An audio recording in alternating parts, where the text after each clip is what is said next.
Welcome, conversing listeners. What is the credibility of the faith in a time like this? The Rethinking Church Initiative is launching a new podcast called Credible Witness.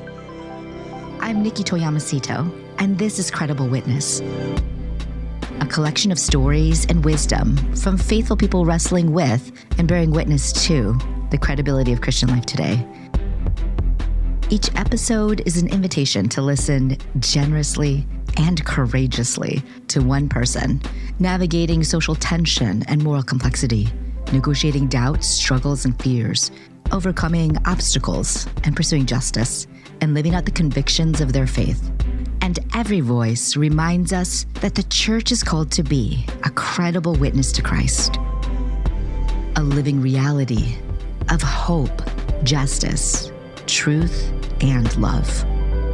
It's a beautifully rendered collection of stories that reward a courageous and generous listening.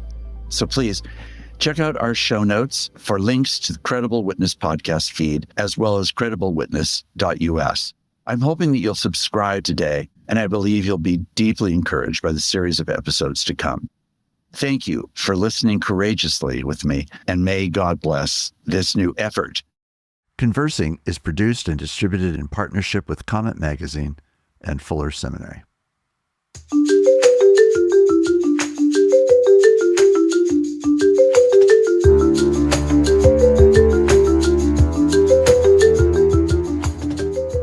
I'm Mark Labberton. Welcome to Conversing.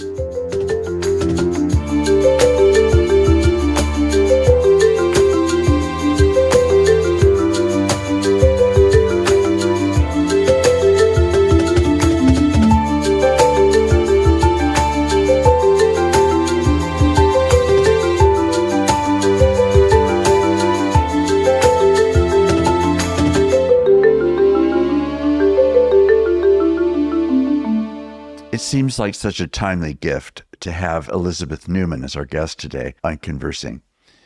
Elizabeth currently serves as the Chief Strategy Officer for an organization called Moonshot, a social enterprise working to end online harms, such as violent extremism, child exploitation, and human trafficking. This organization has twice been named one of the world's most innovative companies by Fast Company magazine. Elizabeth is a national security expert who has served across 3 presidential administrations: on the inaugural staff of the White House Homeland Security Council under President George W. Bush, then advising the Office of the Director of National Intelligence during the Obama administration, and then as the Department of Homeland Security's Deputy Chief of Staff and Assistant Secretary for Counterterrorism and Threat Prevention in the first Trump administration. Elizabeth is a frequent voice for national security issues and does so on television, in various periodicals and magazines and websites. She's also the board chair for the National Immigration Forum. Her first book was Kingdom of Rage, published in 2024. The title is The Rise of Christian Extremism and the Path Back to Peace. Elizabeth, what an honor and gift it is to have you as our guest today on Conversing. I'm delighted to be here with you, Mark. Thanks for having me. You know, we've had people of many, many different kinds on Conversing, but this is our first national security person. So you have a distinction. But let's go before the national security attributions. You were raised in Texas as a Christian and as a Republican. What was the order of those 3 words and the priorities of your family life, do you think?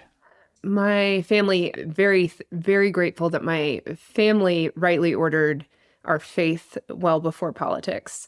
But I will say that the bubble that I grew up in, the Christian bubble that North Texas is, definitely intermingled those two. To be a Christian meant that you were a Republican, and to be a Republican meant that you were a Christian. And that definitely was conflated for me until, about 10, 15 years ago. I had a number of moments where the Lord showed me the idolatry that I had been wedded to and the danger of that idolatry. And thankfully pulled me out of that to be able to prepare me for some difficult roads ahead of that moment. But yes, it's definitely in the water down there that you are one and the same in the Bible Belt sometimes. I think that's one of the most confusing things about American life for people who don't live in that world. It's very hard to imagine how those things are entwined as they are. Not that entwined and even conflicting realities being entwined is an uncommon human experience, but those particular things being entwined is a particularly confusing thing, I think, in the landscape. So you're raised in this background, and I doubt that you grew up thinking you were going to be a security expert. So tell us that story. How did it happen that you came into the national security world? You came into political action first and then so forth, but tell us that arc. Yeah, I had an affinity for government and politics, probably showing up around 5th or 6th grade, and definitely envisioned that I would go into politics, government.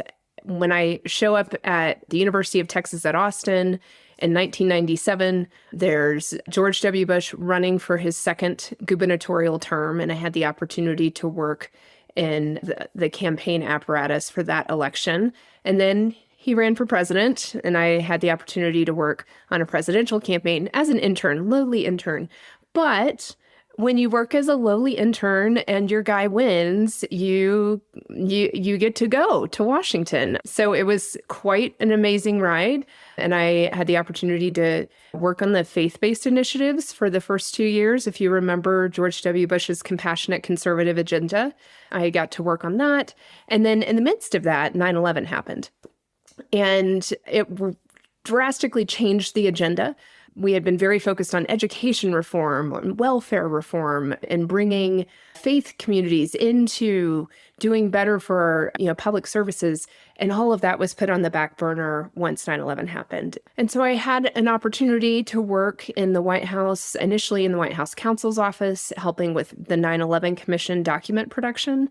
And then another role opened up in the Homeland Security Council, and I ended up working there. All of these are administrative junior staffer roles, but it created the opportunity to support a number of very senior people that were very generous in their mentoring and teaching, and then allowed me to step into policy, junior policy roles, and then more mid-level policy roles as the administration went on. Right. Elizabeth, do you mind giving us a little bit more of a personal experience of 9/11 itself in light of your role, albeit as an entry-level person in the White House at one of the most extraordinary inflection points in American life? Just take us into that particular day for you. Yeah, I just this week was talking to college students up on Capitol Hill. I went to DC earlier this week, and I love getting to do that. And I've been doing it for several years, and increasingly now when you ask, was anybody alive? Nobody was alive. College students were born several years after 9/11 now. Wow. And so I think it's incumbent upon us, those of us that lived through it, to let them know how devastating that day was. I was in DC on that day. I was commuting to the HUD building, Housing and Urban Development, which is where I worked. And I was crossing the bridge, 14th Street Bridge, when my mother called me in a panic. I could tell, how when your mother calls and you're just like, oh no, somebody has died, and you're thinking it's a family member, and she's saying there's a plane that's crashed into the World Trade Center. I'm scared. Can you go home? And it was only one plane at that point. And I thought she was overreacting. And I couldn't see the pictures, right? So there's this moment of like, it's going to be okay. Everything's fine here in DC. I will call you when I get to the office. By the time I got to that office, just, minutes later, the second plane had hit. And at that point, we were all glued to the TV going, oh my gosh, we're under attack.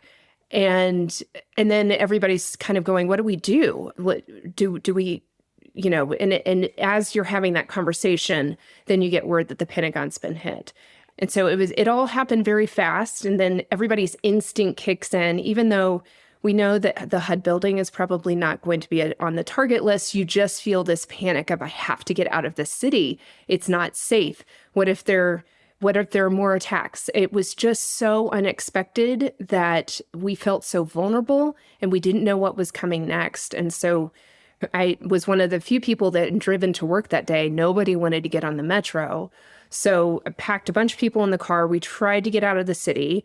I lived in a normal afternoon commute. It would be, 20 to 30-minute drive. It took us 6 hours to get home. So in that time, you're just listening to the radio and all of the reports. We had my roommate lived at the White House. We knew that it had been evacuated. We couldn't reach her. None of the cell phone lines worked. So you're in this fog of war, very little information except what you can get on radio. You're watching the smoke, you're smelling the smoke as it's pouring out of the Pentagon. So many emergency vehicles, and in the moment as you're grappling with that, you're just kind of single-minded, focused on I got to get home. But certainly for my cohort, I was 22 years old, and I have no context to know about my own resilience or about our country's resilience. It's just scary. And I certainly leaned into my parents' faith. Like I had my own faith, but what do you do? And my life has been so golden and easy and compared to this moment, and leaned into those that I was working with that had more years who can turn around and say, this is horrible. And I've never seen anything like this, but we're going to get through it. And that, you just kind of learn to lean on other people who kept telling you, one day at a time, and we'll get through it. And it's a lesson I've treasured because I watched, as we went through the 2008 financial crisis and then COVID, the younger generations need to be told, this is hard and you will get through it. That's a really important thing for those of us with experience to turn around and hold their hand and say, yeah, this rocks us. It's rocking me. Like, this is hard, but Jesus will get us through this. Jesus is our rock in this moment. And I credit many of those saints around me that were both praying for me and encouraging me, and showing me the way, how you just take it one day at a time from there. Wow. Well, I think people who have been through proximity to 9/11 events are all people who carry trauma, of course, and carry deep memories of different kinds that continue to, of course, like trauma does, it continues to linger in a body. It continues to linger in your mind. It's sometimes theorists of trauma will say it's sort of like shards of broken glass that could just periodically pierce whatever else is going on, and suddenly there it is again. Like it appears with a sharpness and a poignancy that can't always be directly related to anything that's going on around you, but that somehow the mind, the brain, the body provokes.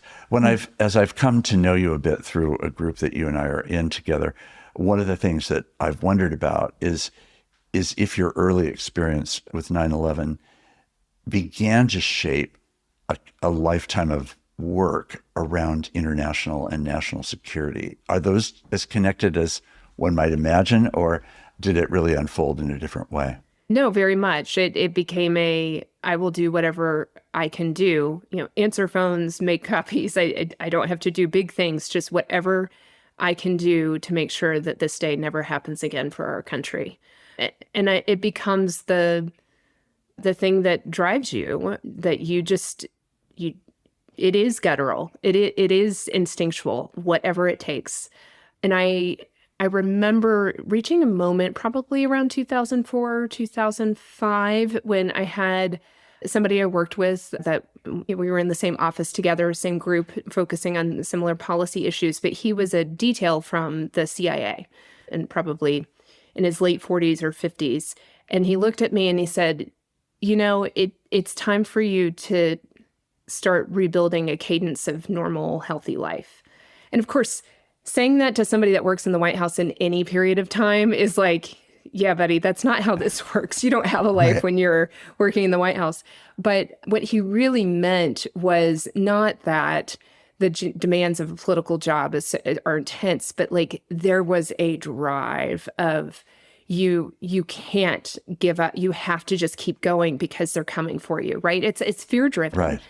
And I remember we had several people with very real operational experience from special forces in the military, FBI agent, Secret Service agent, and they modeled for me what it looked like to be vigilant, but also know when you needed to rest, and that being with friends and family is really important to keep you healthy so that you can do your protective duties or be ready if you do need to surge. But it was a process for me to learn how to balance, probably my personality type also, Mark. I just was always going to be a workaholic, but you add to it the fear-driven motive, that mission, sense of purpose. It is still a battle for me today to find a work-life balance because it was so formative and so early in my career. Well, and so much of your career, from what I've read about it, has been in moments where there's such high drama or such high stakes, even if it's not high drama, that the call is always on you to feel like whatever the next thing is, surely that's the thing I should be about, rather than anything that would seem distracting to that, like a life. Family. Very true. There is a golden period that I was able to enjoy almost 10 years. And it was a period when God was doing a lot of work in me personally and kind of deepening my faith and showing me idols that I needed to give up, and that I was trying to do life on my own terms instead of submitting to him. And I met my husband after some of the most intense work was done, and we got married and had children pretty quickly thereafter. And so all of those things brought their own intensity, but their own sweetness. But you're right. Then I got the call to go back into government in the Trump administration, and originally turned that down several times. And it was somebody calling a couple of days before the inauguration saying, there are threats that I can't talk about on this line and I need help. And most of the people coming in don't have experience and I don't know who I can trust. Will you please come in? And then you're like, oh, now you've tugged on my mission heartstring and I can't say no to that. And so, we moved our family back to Washington and served another tenure then. But the mission is always a pull for me. So twice you've referred to this period of sort of unmasking your idols. Tell us about what that involved and what the idols were. Yeah. So the verse that I had this moment of reckoning with was in Jeremiah 17:5-8, which is a kind of a repeat or a restatement of Psalm 1, but the way that it's framed in Jeremiah was much more piercing for me, because it's like, blessed is the person whose trust is the Lord, and the trust is the Lord, and he will be like a tree planted by the water, whose fruit will bear even in season and in drought, in times of drought. And you're like, oh yeah, that's like Psalm 1. But the next two verses are like, cursed is the man whose trust is in man.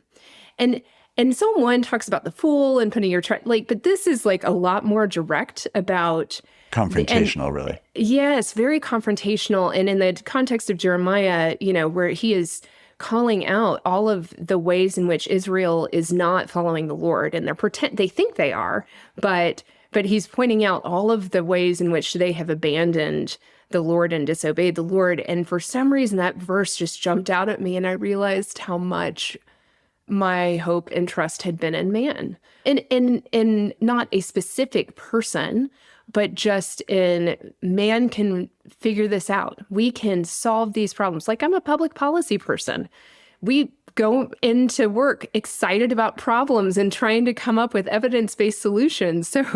So this idea that is something to be cursed was very jarring for me and forced me to kind of pull back some layers of, where do I really anchor my hope?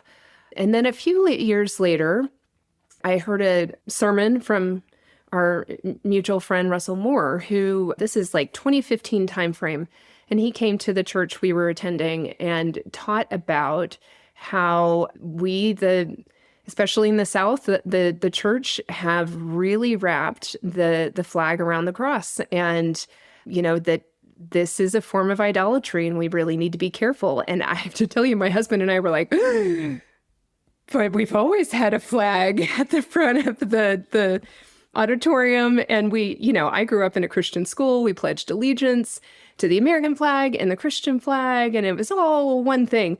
And it was very much like, take your snow globe and shake it up. And And because it was so convicting, we knew what he was preaching was right, but it really forced you to take a look at, well, what else have I been told growing up that is the right answer? And actually, when somebody connects dots, like, hey, by the way, here's all of the scriptures that tell us that this is not how it should be. And so it kind of put us, both my husband and I, on a journey of kind of uncovering other things that we just presumed were true because that was the culture we grew up in, and things that were actually Republican policies were framed as like the morally, biblically correct thing.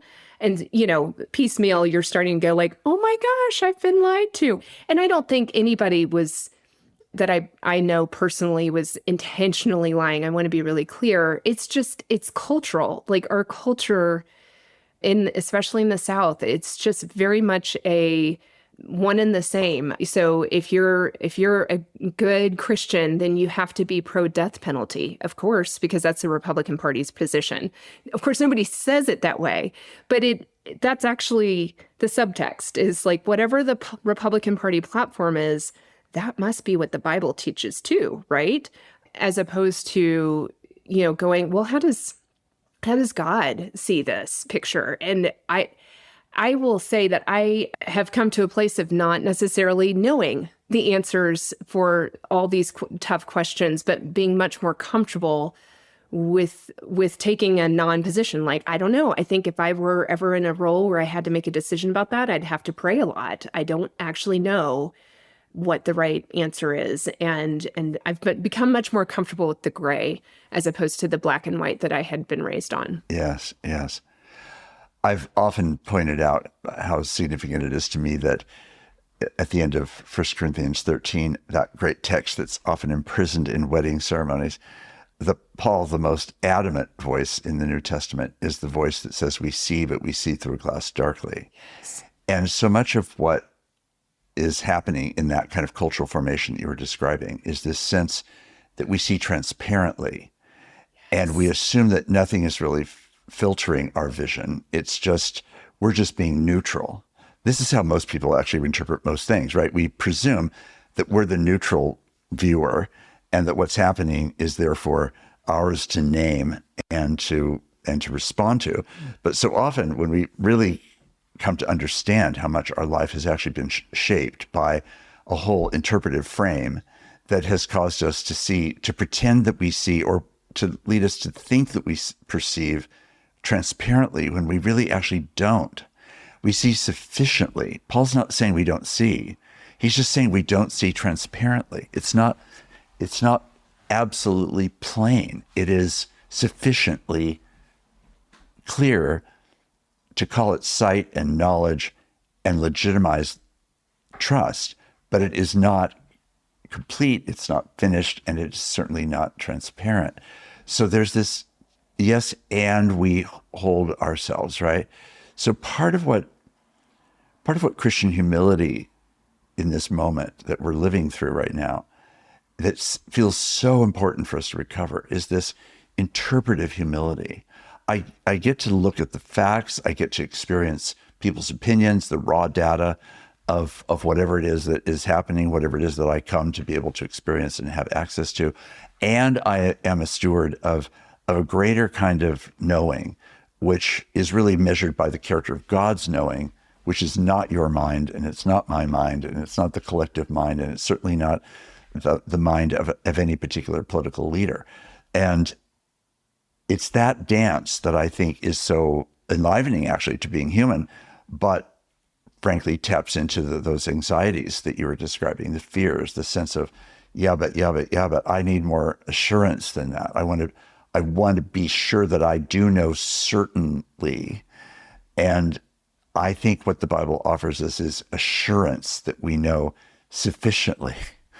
And God is absolute, but my view of God isn't absolute, right? Those kinds of distinctions that I think feel to me not at all like they're liberalizing, quote unquote, influences. They're just humble influences of realizing that we're not where we sometimes want to project ourselves to be. I'm curious, Elizabeth, if you can just take us a little bit further. So As this unfolds and you begin to experience this dismantling in a certain way of a framework that had tied things together that you were now beginning to realize needed to be analyzed separately and evaluated differently than you grew up thinking. Was there a moment or a series of moments that felt to you like really like, oh, this is it. Now the game is up. I must start all over, or I now see in a way that's like regaining sight or losing the blinders. Yeah, as it pertains to the Lord, no. Like, as things were, I know there are a lot of people, the popular word is deconstruction.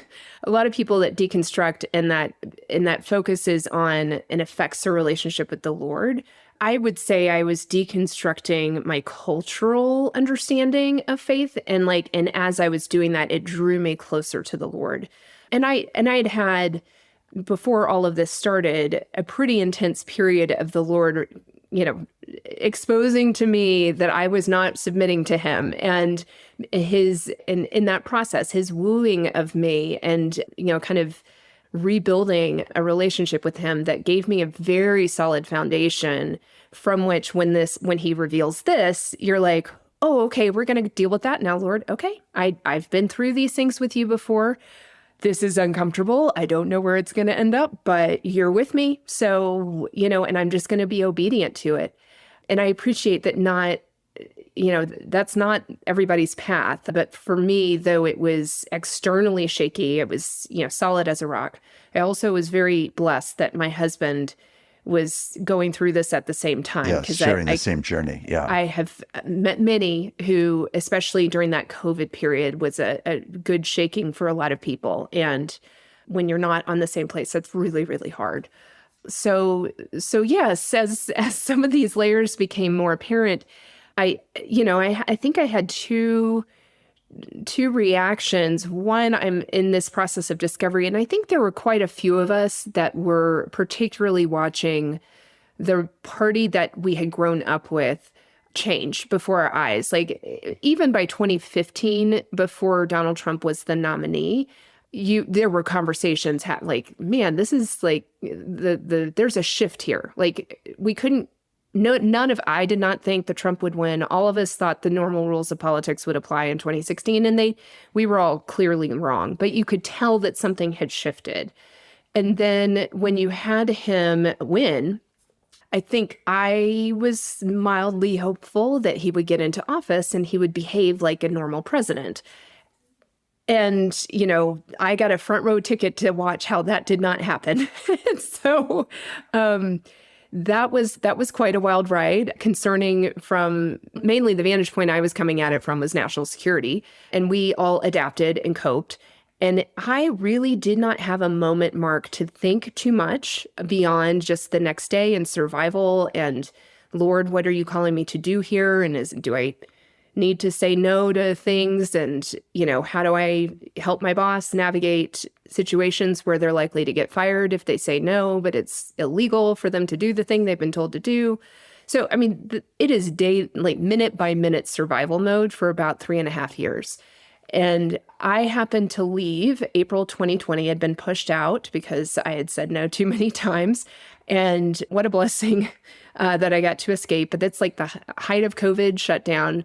I come home, my kids are out of school, I'm homeschooling and sleeping and catching up on sleep, and then starting to process the trauma. And somebody wisely that had left before I had pulled me aside and was like, you don't understand this yet, but you're going to need counseling and therapy for everything that we've been through. And I was like, okay. She was like, give yourself time. And she was right. I needed both a lot of rest, but then a lot of time to process. And right as I was dealing with that, the George Floyd protests happened.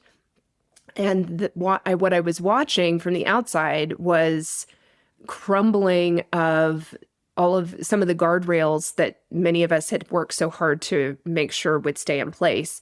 And that was frightening to me. I was like, oh my gosh, this is falling much faster than I thought. And you're referring, just to be clear, you're referring to what in particular were the guardrails and what was falling? I think many of us that served in the first Trump administration went in with pure intent of he is a duly elected president of the United States. He deserves to have his policies implemented, provided that they're lawful and constitutional. And so we viewed our role as advisors as like, okay, tell us what you want to accomplish. Okay, great. This is how you do it.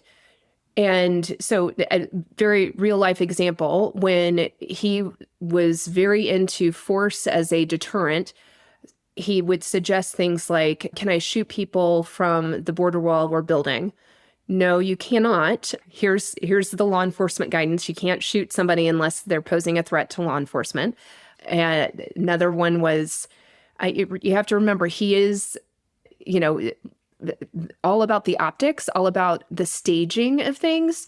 And so he was really invested for a period of time in the idea that we should build a moat on the border with alligators in it.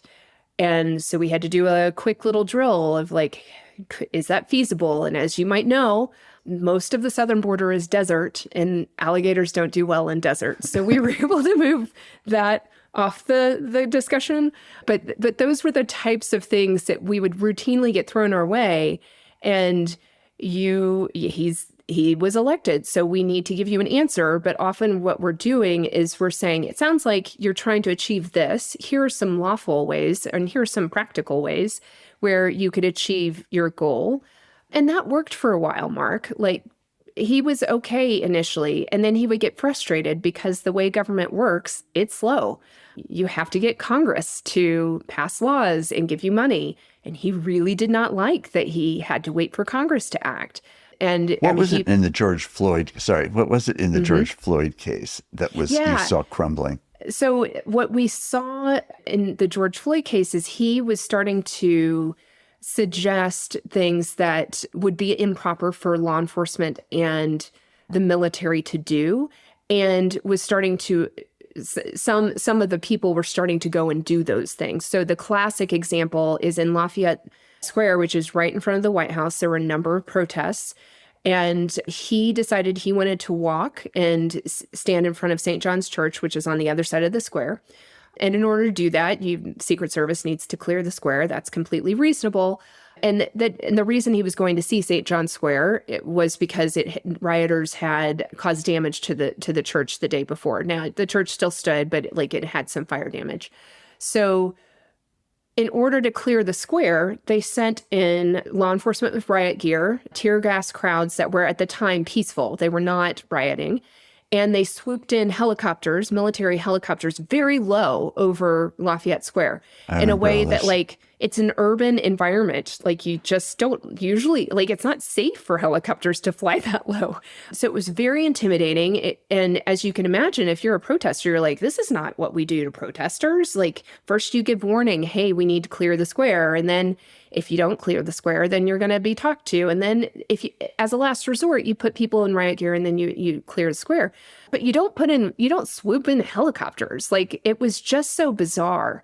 And that's the same photo op, if you might remember, where Mark Milley as a general walks out and the Secretary of Defense walks out, and they didn't quite know where they were going or why they were walking out. But then, to their credit, they later apologized. They said, we should not have been there. That was a political thing. We are not political. We were not trying to show military force.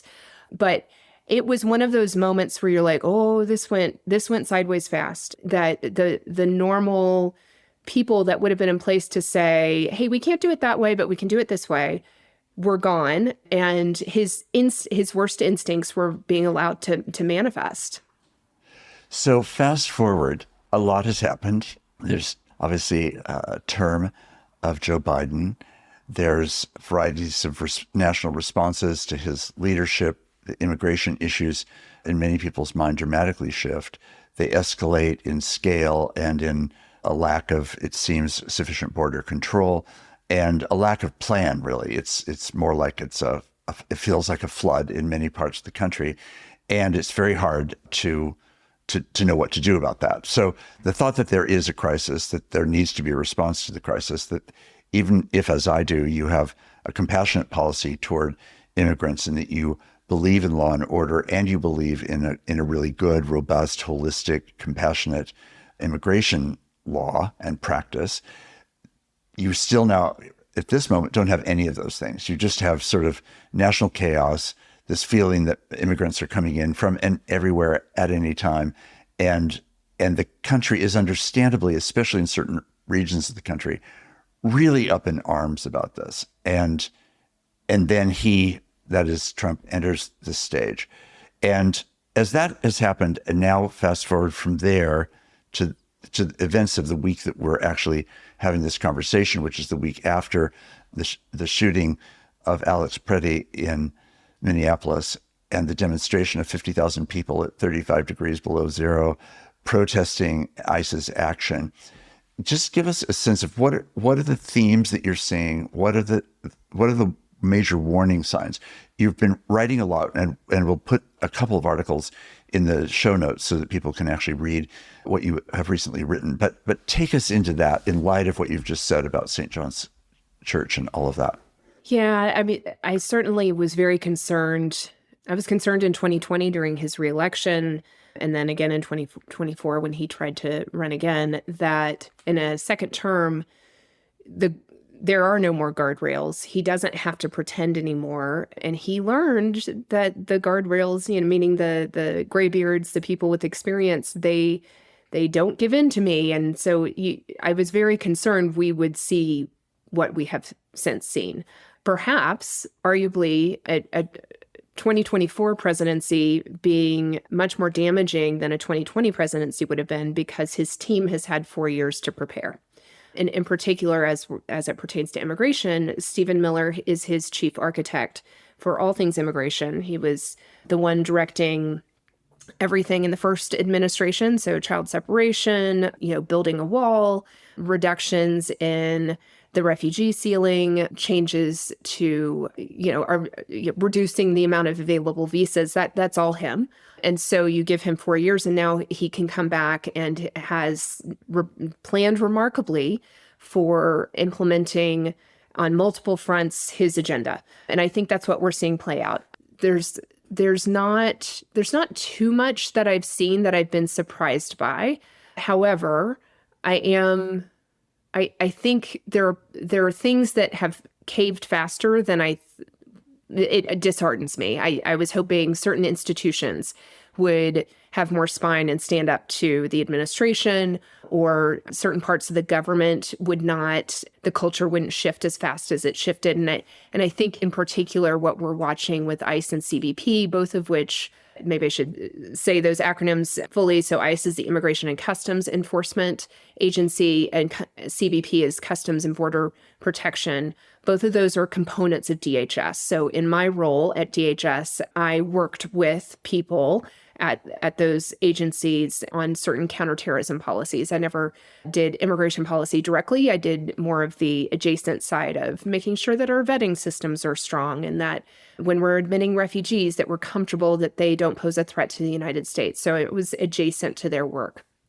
What we have kind of all witnessed this last week with the shooting, now the third shooting in 3 weeks, 2 people have died.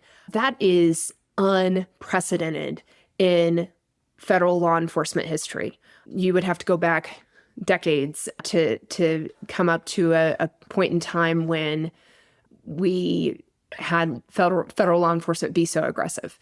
That's in part because there were a lot of reforms put into place in the 1970s when it became discovered that the FBI had been doing a whole host of things they shouldn't have been doing, and we had a bunch of reforms in the Church Commission that have carried over to all forms of federal law enforcement. So the things that I have felt compelled to speak out about is what I'm watching is a drastic shift in an agency that has a really, really important mission. The Department of Homeland Security birthed out of 9/11 in order to keep us safe. Arguably, lots of mistakes have been made, lots of room for improvement, but we haven't had another 9/11. And so there are things that I can look back on the last 25 years and say, yes, we kept the country safe. And I think there's, like I said, plenty of room for improvement, but it's an important agency. It's not something you can just say, we can go back to pre-9/11 days and get rid of some of this. So when I'm watching agencies get treated the way that they're being treated, all of a sudden, the American public rightly does not trust these agencies.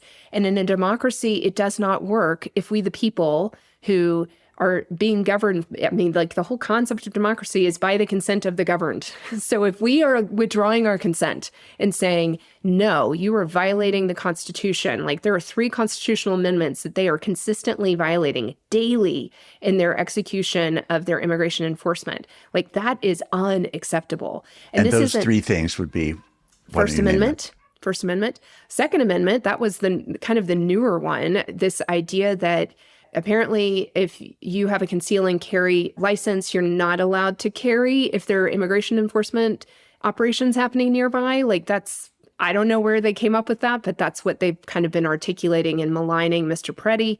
And then Fourth Amendment, that's the amendment that prevents unlawful searches and seizures. And we now know that that ICE has issued an internal memo, it's not public, that has authorized ICE agents and anybody deputized under ICE to be able to carry out basically warrantless searches. They're called administrative warrants, which means they haven't gone before a judge. They haven't proved to a judge that there is actual probable cause for you to pull somebody over and look inside their car or go into their home or their business. And so that has been happening at scale in Minneapolis, and that the fact that they are violating the Fourth Amendment is a huge problem. So we now have an agency, and then supplementing that agency, it's ICE, right? These are ICE authorities that they're trying to enforce. But supplementing, they're bringing in Border Patrol and customs officers, neither of whom are trained to work inside the interior of the United States. Like, let me tell you, the Border Patrol does some really cool stuff. But it's military type stuff. We send them overseas to help other militaries figure out how to patrol their borders. Like they are, hardcore guys. They do not need to be in the middle of the United States policing our streets. Like they have a completely different training. They don't know how to de-escalate. They don't know how to handle peaceful protesters or even annoying protesters, which, by the way, are lawful. You can be annoying when you protest. You can blow a whistle. There is nothing that makes that, something punishable by arrest, let alone murder. So there is a mismatch here where we have put people into circumstances that they are not trained for. And in the middle of all of this, Mark, I think the thing that breaks my heart the most, there's been a massive upsurge in hiring at ICE. They have more than doubled their workforce, 120% in about 5 months. It's unprecedented. Government doesn't move that fast, so the systems are breaking. In order to do this, they had to stop vetting as strongly as they vet law enforcement officers. That's a big problem. That can lead to corruption, and maybe they're associated with, other crimes or other extremist groups. Vetting's kind of an important thing when you're hiring law enforcement. Every other law enforcement agency vets pretty rigorously. And then training. Training has been cut at least in half. Some reports are saying by 77%. So you are putting a whole cadre of new officers who don't know the culture, don't know the law, they haven't been trained properly, and you're putting them into really volatile situations. And so you don't have this training. And here's the last piece, Mark. You are being told in every stand-up meeting which is something that law enforcement does when they go on shift. You have a meeting where everybody huddles. Here's what our focus is today. Here's anything that happened overnight that you need to be aware of. They're being told that they are being targeted and hunted and that everybody hates them and they're going to come get you.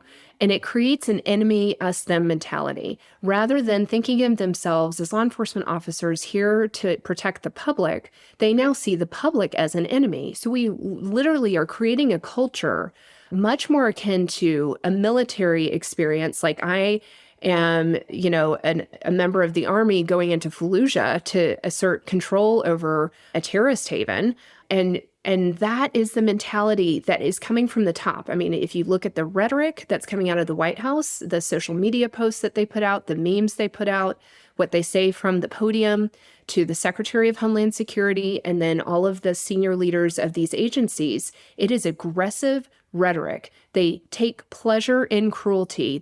I'm not making this up. This is they actually will say, yeah, cruelty is a deterrent. So they use cruelty to try to prevent people from coming here, or they think maybe they'll self-deport.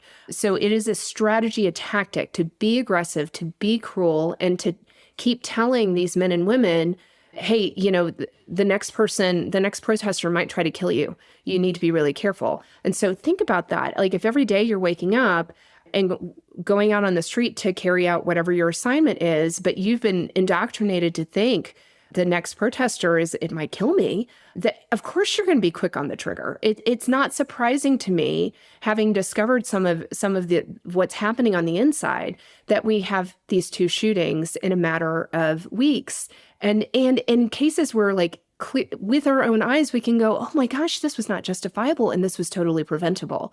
So I want to be really clear. I am not excusing those officers. They need to be investigated. They need to be held accountable.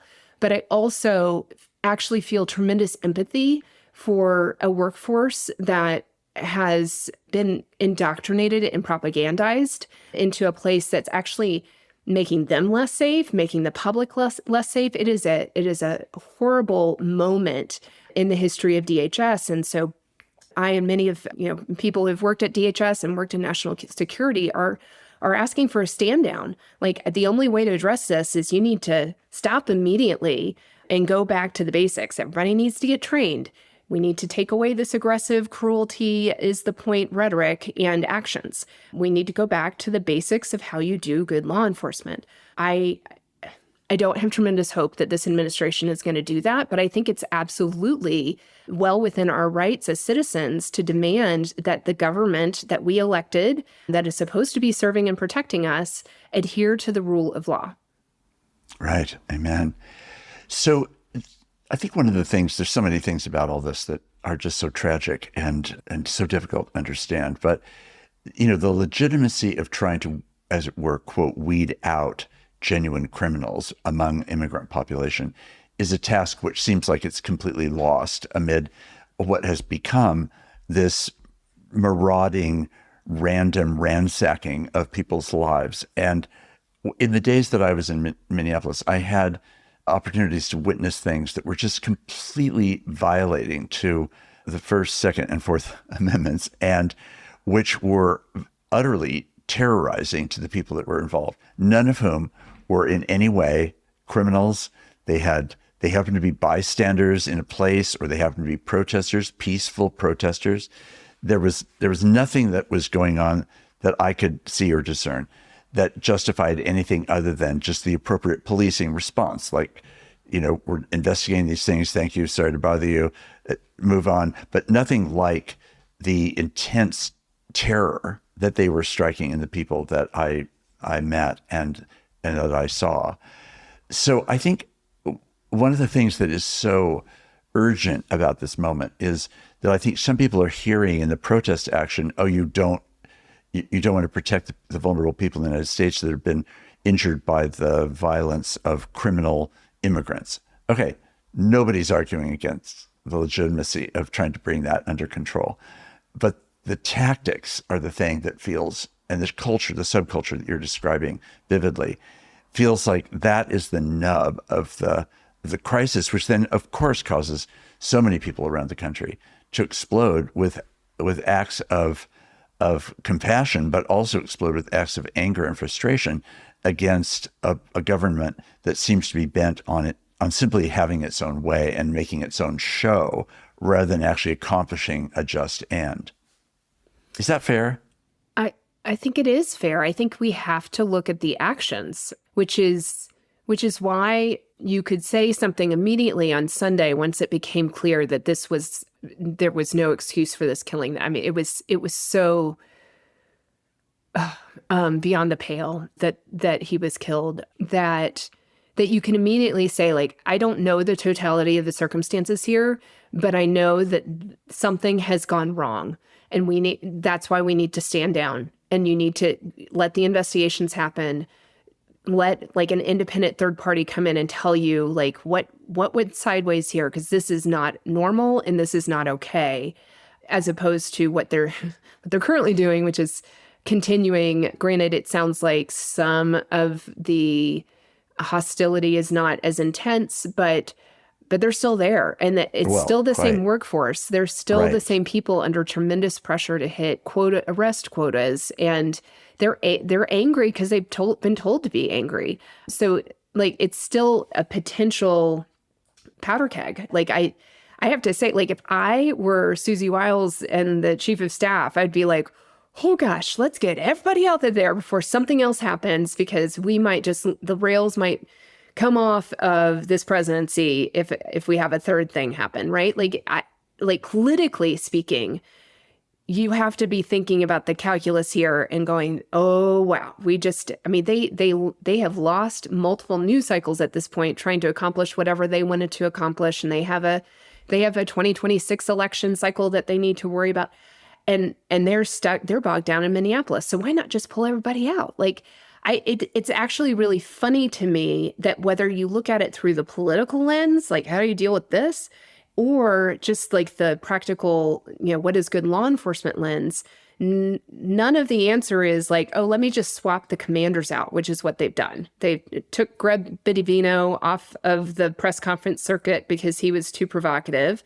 And he was a jerk on stage. And then they put in Tom Homan, who is very firm. I worked with Tom during my time at DHS. He is as he appears. But he's also, and he was sent there, and this is a quote from Trump, he was sent there to de-escalate a little bit. So you're watching this press conference that happened Thursday morning, and Homan is acknowledging that maybe, things haven't gone perfectly, and we need to work better, and I've got a good constructive meetings with the governor, and we're gonna work towards drawing down troops. And you're like, This feels like you're saving face, but not actually doing anything of substance that needs to be done to actually address the core systemic problems. So I'm actually a little befuddled at why this was the path they chose, other than the fact that Stephen Miller is the primary driver of all of this. Like, he has a vision of what he's trying to accomplish, and so he has a lot of power. And my guess is that he was able to kind of come up with like, well, we'll send Tom in, and the optics will look better, Mr. President. And that's maybe how we got to the current moment. But I don't think, Mark, that this has to play out the way that these things usually play out, which is they go too far, and then the president goes, oh, this is what I meant. And then they remove somebody, and then they back up. And then they go too far. This is the cycle they go through. This feels different to me. The American people are really upset. And it does feel like if we maintain the pressure on members of Congress or representatives, that we need more. We need more than just a, rotation of who's doing the press conference. We actually need to see substantive change here. It could be that this might be an inflection point where we could achieve real change. Mildly optimistic about that, not overly optimistic, but I think we still need to speak out and let our representatives know what we expect from our government. Right. Well, I was part of a gathering on Thursday of last week of about 1,000 clergy from across all different faiths who gathered together to get ready for the march on Friday. And it was extremely well done, extremely peaceable, no sense of violence, no sense of that sort of boiling over anger, no sense of rage, just a sense that it was utterly wrong what was going on, and that this had to be brought to some kind of change, if not stop. And hence the signs of getting out of Minneapolis, getting ICE out. And I found it a very, very unifying thing across the state of Minnesota and certainly in Minneapolis itself, where it felt like this was not a movement of people that were against law and order or were against finding criminals or against. There's nothing like that in the conversation. It was just like, this is actually evil that is being perpetrated by our government against its own citizens. Elizabeth, I feel like our conversation could go on for hours because I have so many more questions, and I'm sure our listeners have so many more questions that they would wish that we had time to talk about. Maybe another time I'll have a chance to pick it up. But I'm very grateful for your personal transformation. And I think that for a lot of people, it's an important story to hear, because it often, when you're not inside the mega universe, it's very hard to understand how it operates and why it operates with the kind of control that it does. The same thing can be said of the left. I'm not, I'm not trying to target only the right. There's problems on extremes of both ends. But I also am extremely grateful for your courage, your leadership, your clarity, your moral and spiritual clarity, as well as your actual leadership in the context that you've served in and continue to try to support. So thank you very, very much for being here today. And we join together, I know, in praying for peace and justice in our country. God bless you, Mark. And thanks again. I appreciate it. And I appreciate your friendship. Thank you for your leadership. And yeah, let's keep pressing for change. Amen.